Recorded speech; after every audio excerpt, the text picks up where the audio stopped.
It's now my absolute pleasure to introduce Dr. Lloyd Minor, Dean of the School of Medicine, who will offer closing remarks. Dr. Minor has shown extraordinary leadership in proposing a transformative new vision for health and healthcare focused on precision health.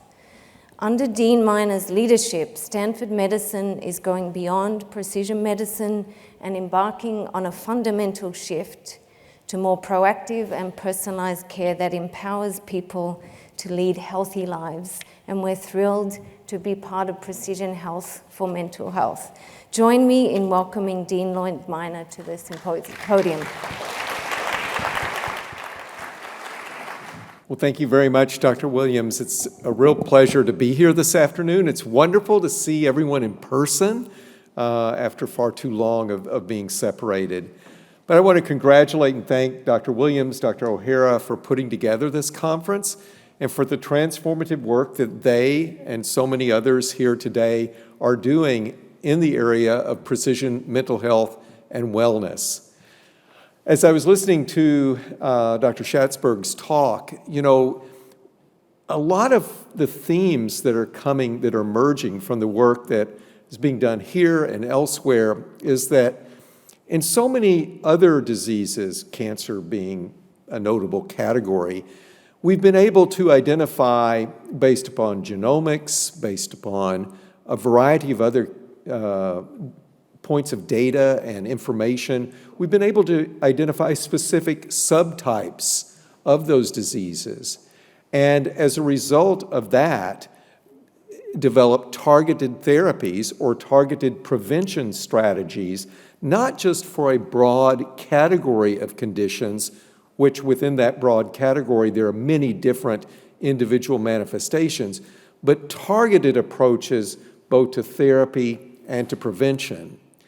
And I think the really exciting opportunity from the work that Dr. Williams, Dr. O'Hara, others here and elsewhere are doing is to bring that same level of precision and focus and analysis to mental health and to diseases that affect behavior and overall well-being.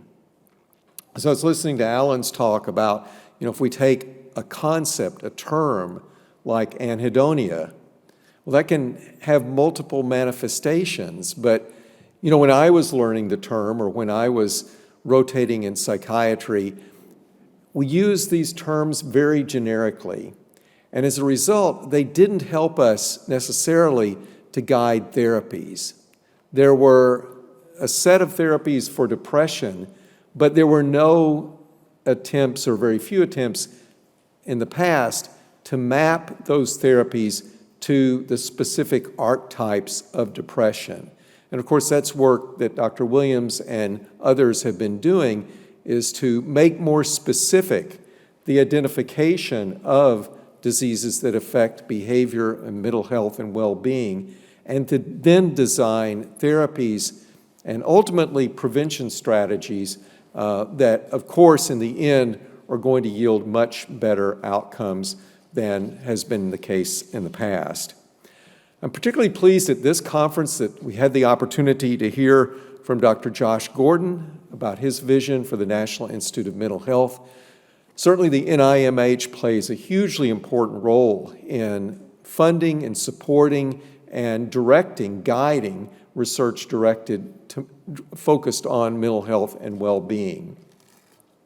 And the importance of this topic has never been greater than it is today. It was huge before the pandemic, but the really long-lasting effects of COVID-19 are going to be those effects on our mental health, our well-being, our social interactions and how those have been disrupted, and the profound effect that that's going to have on the lives of all of us, and in particular on the lives of young people who during very formative periods of their development have had that profoundly disrupted in ways that we're only beginning to understand.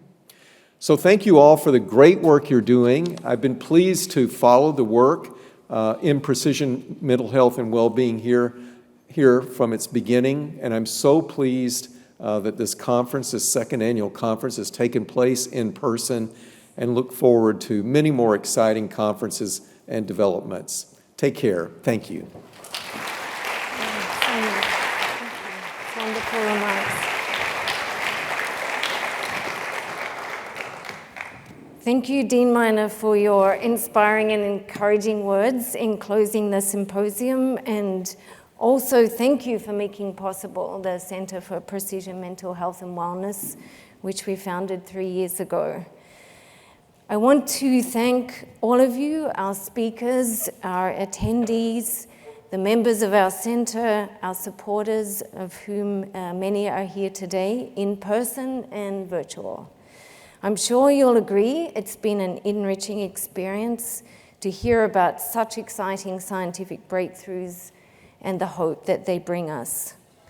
While our formal program has come to a close, we would love for you to join us for desserts and dialogues in the courtyard outside and have a chance to interact with each other and our speakers and our center members.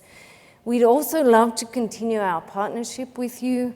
You are exactly the scientists and thought leaders who can transform mental health and accelerate the pace at which discoveries are applied in practice to change lives.